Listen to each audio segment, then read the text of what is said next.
First cooking video, what we're gonna be making is a Mississippi pot roast.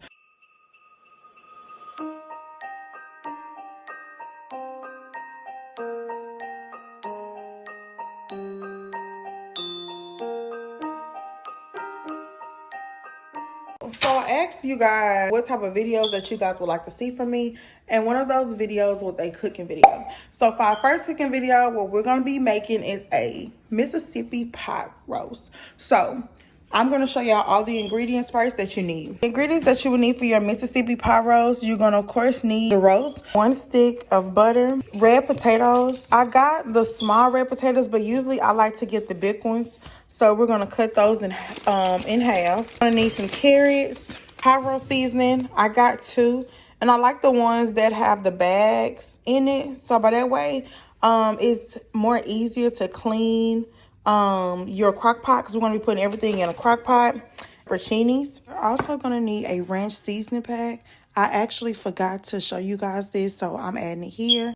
So this is extra. You don't have to add these 2, but I like to add complete seasoning to everything. And then also we got some garlic powder that's run it out.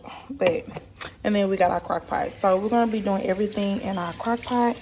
Let me go ahead and take a thumbnail picture. We're going to make cornbread with our pot roast. So the ingredients that you need for the cornbread, we're going to go ahead and use 2 of the Jiffy Mix. My sugar, I add sugar to my cornbread because I like sweet cornbread. Milk and eggs, that's what the recipe calls for. I usually go by the recipe. 1/3 milk. So we're going to do 2/3 cup of milk since we got 2 eggs and 2 mixes. Preheat the oven to 400. So we're going to go ahead and do that right now. Okay, so first things first, what we're going to do is we're going to go ahead and clean off our roast. So I don't know if I mentioned this, but I got the beef chuck roast. It was $13.78 at H-E-B. This is what I had ordered on Curbside, so I'm going to go ahead and clean this. And then when I clean it, I'll be right back. So some people I know, when they clean off their roast, they cut off like the fat and stuff like that. But you don't, I mean, it's all preference, but I'm not about to do that. I'm not doing that with this roast. So we're just gonna go ahead and clean it off. Okay. The cooking bag, I believe it's in 1. So there's a 1 and a 2, but your cooking bag is in 1. So this is also another hack that I do. So this is how the cooking bag comes. This is the bag right here. And the bag usually comes like this. So I'm gonna let y'all see what I do, because this bag is like this. In order for this to fit in there, what I usually do is let me move this back some. Hold on, y'all, let me move y'all. So what I do is I will take so this can fit, because as y'all can see, this won't fit. So I take a knife, or I really take scissors,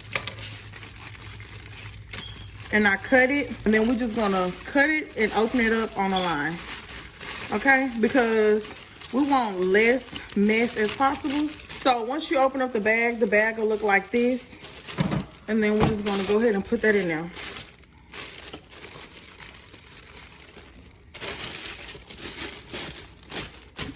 Like so, like that. Okay. So now, after you clean your roast, well, look at how big this roast is. This roast should last us most definitely till tomorrow. You're gonna put your roast in there, okay?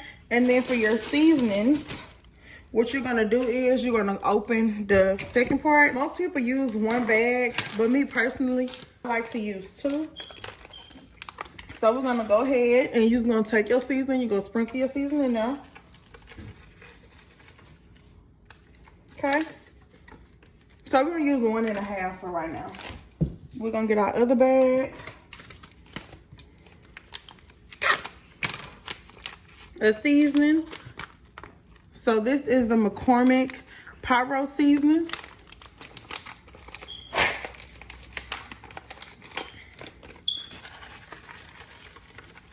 We're gonna add that on now. Okay, so we're gonna do 1.5 bags. And then what we're also going to do is we're going to, like I told y'all, garlic powder. This is a little extra. You don't have to do this, but I like to have garlic powder on everything. We're gonna put some garlic powder on that. This is also extra. You don't have to put this up in there. You know what? Actually, I'm gonna wait. I'm gonna put this in here mid cooking. Okay, so I'm gonna let it cook with this, and then I'm gonna put some of this in there. Okay, mid cooking. And then you're also going to need your stick of butter. We're gonna put our stick of butter in there. And don't forget to sprinkle a whole pack of ranch seasoning. I forgot to record that part as well. You're just gonna lay the stick of butter right here in the middle. And then the last thing that we're going to do, well, no, it's not the last thing. We're gonna put our pepperoncinis in here.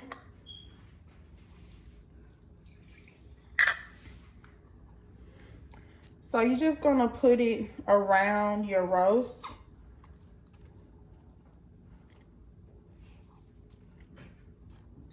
You can put as much as you want, but we're just gonna put that around our roast.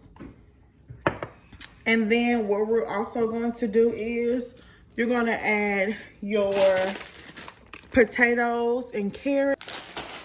Okay, so we're gonna take our carrots. We're just gonna go ahead and clean our carrots. I don't really use the full bag of carrots. If there's a different way that you guys clean your carrots, just let me know in the comments. Like I said, I'm not the best 5-star cooker. I just can cook. I just know how to feed my kids and it be delicious, okay? So if there's any tips you guys have for me as well in the comments of how to properly clean anything, just let me know. We're just gonna slice these in half. They are washed, so yeah. Thing that I am going to be making with this, like, I don't know why we do this but I'm gonna be making mashed potatoes, and I like salad with my roast. I don't know why. If you ain't tried it, try it. And we're gonna do a salad. And also we're going to do cornbread. Yes. Okay, so now that you have everything, all your potatoes cut up, what you're gonna do is you're gonna go over to your pot, and then we're gonna pour. Oh, it's okay, Katie. So now we're gonna go ahead and just put all of our your potatoes. Just want to put it around your roast, like so, like this, like so, like this. Put your carrots around, like so, like that. So what we're not going to do is we're not going to season our carrots and our potatoes just yet, but we're gonna wait midway, and then we're gonna go ahead and add seasoning to that. I'm telling y'all, just trust me. So that's that. You're gonna go ahead and lock up your crock pot if you have a crock pot like mine's. Okay, and then we're gonna go ahead and plug it up. We're going to put our settings. As y'all can see, I've been having this crock pot for a long time, baby. This crock pot has been doing its due. Okay, so crock pot, and then we're gonna go ahead and set it for 6 hours on high. Like I said, it could take between 6 to 8 hours. To do our cornbread, we're gonna go ahead and open up our boxes. And y'all, all my Tupperwares, it's time to get some new Tupperwares. They are stained. They are clean though, okay? They just stained. And 9 times out of 10, if it's stained, it's with spaghettis. And I don't know why spaghetti's stained, but they do, okay? So we have 2 bags of our cornbread mix. We're gonna use 2 of our large eggs. It calls for 1 large egg per pack. Remember, we got 2. Okay. It calls for 1/3 cup of milk. We have 2, so 1/3 and 1/3 is how much? 2/3. So we're gonna use our 2/3.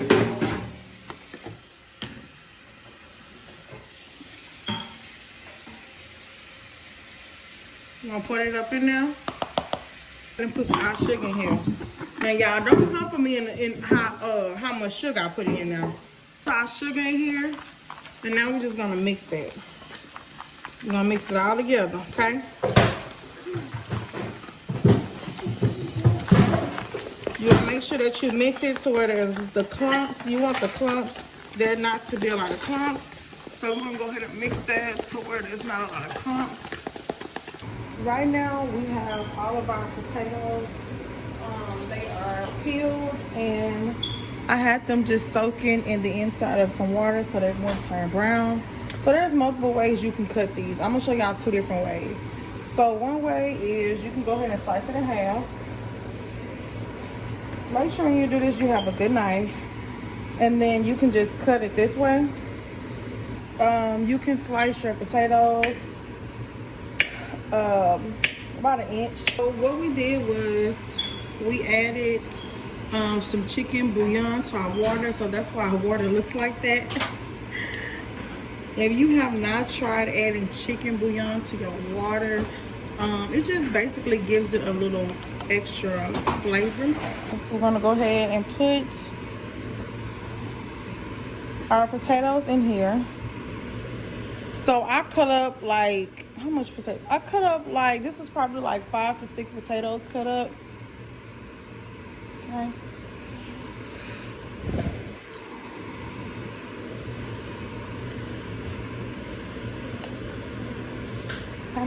So we're gonna go ahead and let this sit and boil.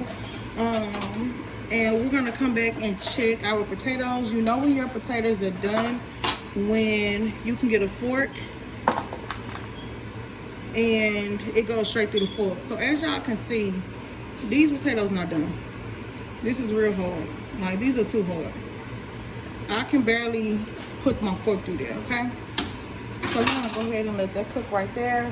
While that's cooking, we're gonna go ahead and put our cornbread into our pan. Okay, so our cornbread is done. I like my cornbread to have the crispy edges. Some people, they like to put butter on their cornbread, and some people like to put honey on their cornbread. As you can see, I did poke holes to make sure that it was done. It is done. So the only thing that we are waiting on is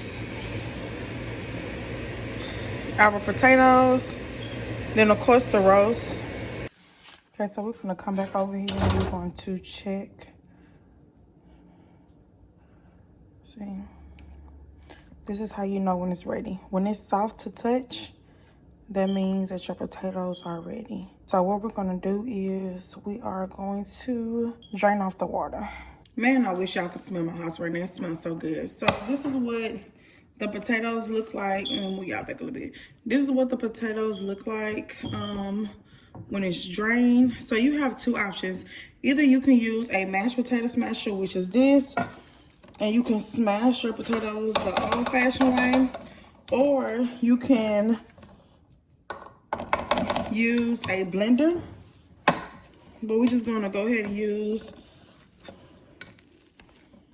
the smasher. Okay, we're gonna go ahead, go put some butter in there. I'm using whole milk. You can use any kind of milk that you want.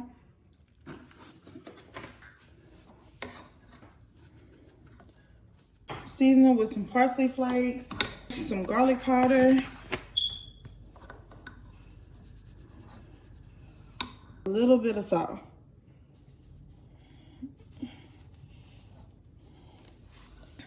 Y'all, that's my first cooking video, so bear with me, y'all. As far as the angles and stuff,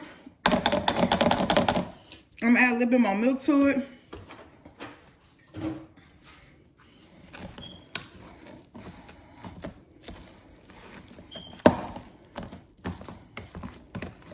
You just make it towards your consistency that you like it.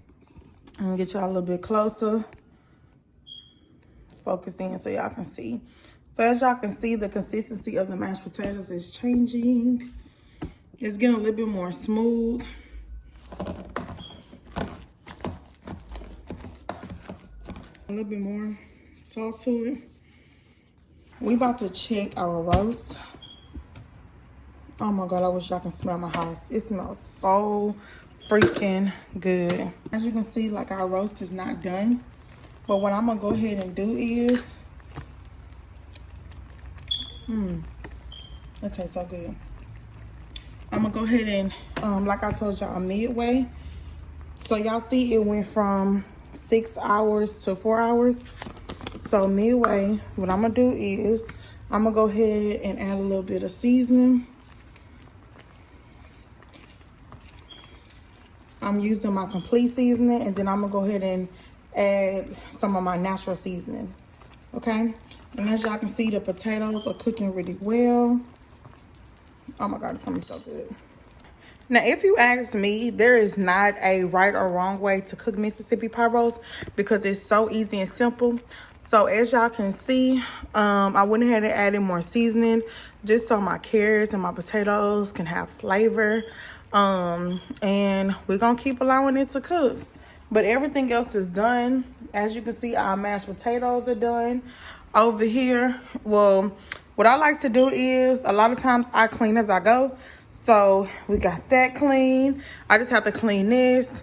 And our cornbread is right here. It's done. I've been eating on the corner because I'm a little hungry. So yeah, we just gonna put our lid back on here. And then I will talk to you guys when it's complete. So y'all can see the final product. And that's about it. That's about it. We're about to go get the kids from school. So this should be done like around maybe like 5 o'clock. It should be done. But everything else is done. The only thing I have to do is like maybe slice up the lettuce and stuff for the salad. I got the eggs complete. And then that's it. We done. Okay, y'all. So it is 4:33. We're going to go ahead and check our pot roast and see what it's looking like.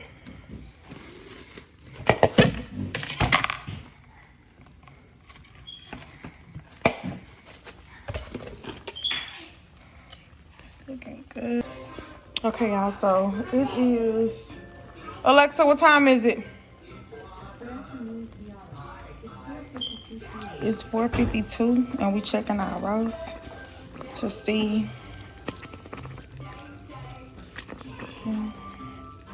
We're just gonna do a little bit longer because we want our roast to easily be able to pick apart. Okay, so this is what our roast is currently looking like. It's done. It's good. See, that's how you want your roast to be able to fall apart like that. As soon as you put that fork in there. Yeah, that's done, y'all. Okay. So if you try this recipe, just let me know in the comments. Let me know how it went. And now we about to make the kids' plates.